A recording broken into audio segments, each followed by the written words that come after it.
So I'm wondering if anybody wants to mention to the group what brought you here tonight? You know, is there a puzzling or challenging situation at home that you'd like to share? Anyone? Sure. Yeah? So besides you, you know, we're going through some transitions here. I have a 5.5-year-old and a daughter, and this daughter is 6 months old. We just moved house right before she was born. We're about to transition into kindergarten, into a new school situation. You know, there are a lot of transitions happening. I stopped working and now I'm home, and my husband is not around as much. So, you know, my older daughter is really feeling a lot of these transitions, and it's very challenging to create special time and really be able to give her all of it when, if Fia cries, Fia needs to be picked up. We don't let our babies cry, you know, without loving attention. So, and she really communicates well. Nona really tells me, she's like, I just really need a lot of love right now. And, you know, limit setting is getting more challenging. She's acting out, and, you know, when we're not in the thick of it, she tells me, you know, I'm really having a hard time. Fia's getting a lot of attention and I need more love. Which is so clear. It's amazing beautiful. She's so clear. It's so beautiful, but you know, in those moments, I'm super triggered. I'm super triggered because she's, you know, it's really difficult. I've got quite a past myself, like everybody else, and so that's why I'm here. Good. Yeah, thank you for sharing, and hopefully we'll cover some things here tonight that'll, you know, help you out in this time of transition. So, anybody else? I don't know why I did that. I'm here just to, kind of like how you were saying at the beginning, just to learn those tools, because it's like you think you're like doing it the right way or the way you want to do it, but then you still know there's something missing. There's something missing. Something either you're not kind of doing in the way you want to do, or not doing it right to get the result you want. So I'm just looking for more tools and more practice, so I could practice those tools. Just more information. Just a lot more information. Great. Well, we'll be giving information. I hope some of it will be useful to you tonight. Is there anybody else that wanted to share? No? Similarly, I want to, well, other than you, I'm here for information as well, because, I've come up against some resistance from my daughter to kind of being taught by us. And sometimes that's kind of, depressing a little bit, like, or difficult. So I'd like to think about how to make the overall situation, more harmonious and just to flow more easily with her, and transitions as well in school, and being okay with, the situation at home. So anyways, that's it. I just want to hear more. Great, yeah. So we'll be presenting, well, I guess just to let you know a little bit about what we're going to be covering tonight. I'll be starting off by talking a little bit about children's emotions mainly, and the idea of connection and disconnection. And then we'll talk about one of the hand-in-hand, or one of the parenting by connection tools, Staylistening. And that really sets the groundwork. It kind of sets the stage, so to speak, for the setting limits. And I know that you're all here to, kind of learn the recipe and so forth for respectful setting limits. And we're definitely, Christine's going to focus on that a little bit later. But first off, I just wanted, and I guess just to also mention now, you are welcome to ask either of us questions throughout the talk. There will also be time at the end for Q&A too. So just to let you know that if you've got any questions at all or anything you want to say, please feel free. But first I just wanted to talk a little bit about kind of the older ways of thinking about parenting versus the newer ways. We've all heard that old adage, children should be seen and not heard, right? Like that feels pretty ancient, and I'm thinking that probably nobody in this room really thinks that, because you probably wouldn't even be here tonight if you did. So we're just gonna like throw that one out.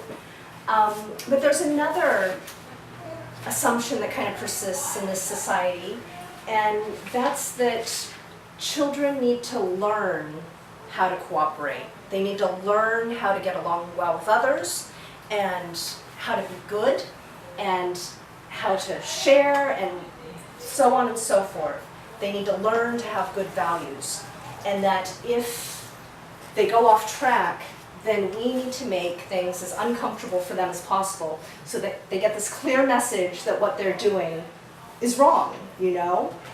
And parenting by connection has a different sort of approach, and at its heart is the assumption that children innately know how to cooperate. They know how to love and to get along with others and to be flexible. And in fact, you know, this is their natural state. They aim to please, you know, they aim to please and get along well with you, and to live in a space of joy. But to operate from this space, they need connection. You know, they need to feel connected to their parents and to their other caregivers in order to be in that optimal functioning. And when kids are in that space of feeling connection, their limbic system, the limbic system of the brain, is responsible for, it's the social and emotional hub of the brain. And that's doing great. Like when they're feeling connected, that limbic system is just happy as can be. My daughter has this new expression now. She's 5 3/4, but like turning preteen in some ways. And she started saying, hello, you know, like she's starting to get my attention, you know, mommy, hello. And, you know, but I just kind of picture the limbic system doing that a little bit. You know, like hello, is anybody paying attention to me? You know, is anybody just listening?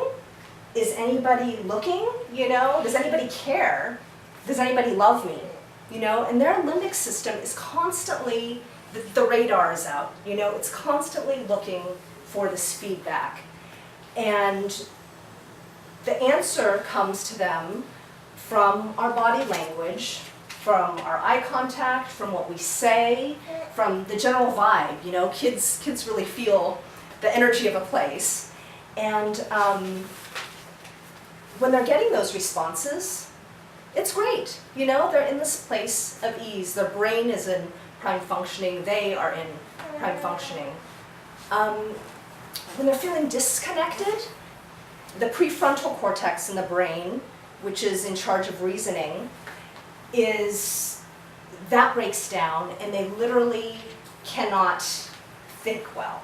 You know, they just cannot think, and that's when, you know, you have the off-track behaviors, and you're trying to, or when your child's tantruming or whatever, offloading feelings, and you're trying to talk some sense into them, it just goes right over their head, right? Because the prefrontal cortex is just it's not functioning as it should.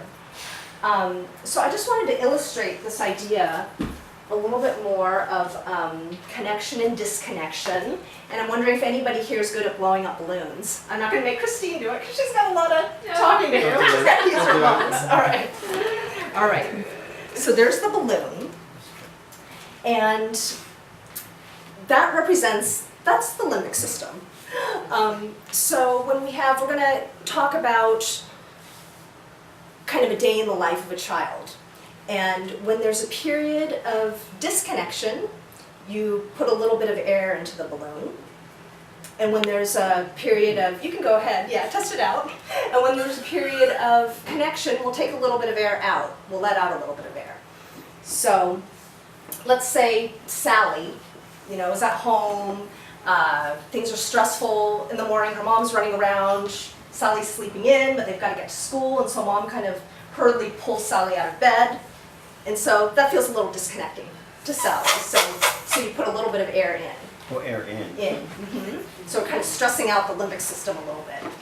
And then she sits down at breakfast, and she wanted cereal, but she can't have cereal, and there's a little bit of an argument about that.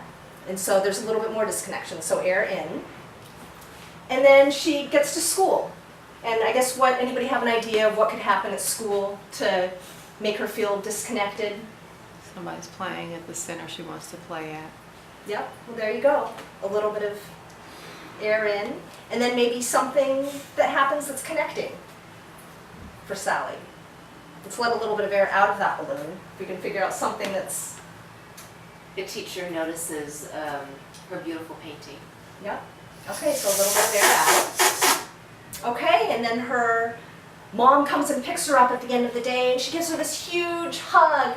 And, you know, Sally's just so happy to see her, so we'll let a little air out. And then Mom and Sally have special time, you know, just great rough and tumble play, you know, it's Sally's lead after school, so a little bit more air out. And then, you know, right before bed, they have a pillow fight and maybe a family game of tag or something like that. They're running around, so that feels really connecting, and so we let a little bit more air out.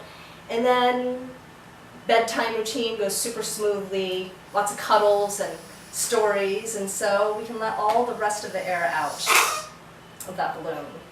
And so, I mean, that's just a little bit of an illustration of how, you know, there's so many variations to that. It changes every day, and you know, we don't always know what happens to our kids. You know, if they're in school, you know, they could be picking up hurts or in daycare or with a caregiver or whatever, or just even in another room. You know, we don't know what kind of disappointments and disconnections, hurts they pick up that can kind of puff up that balloon a little bit.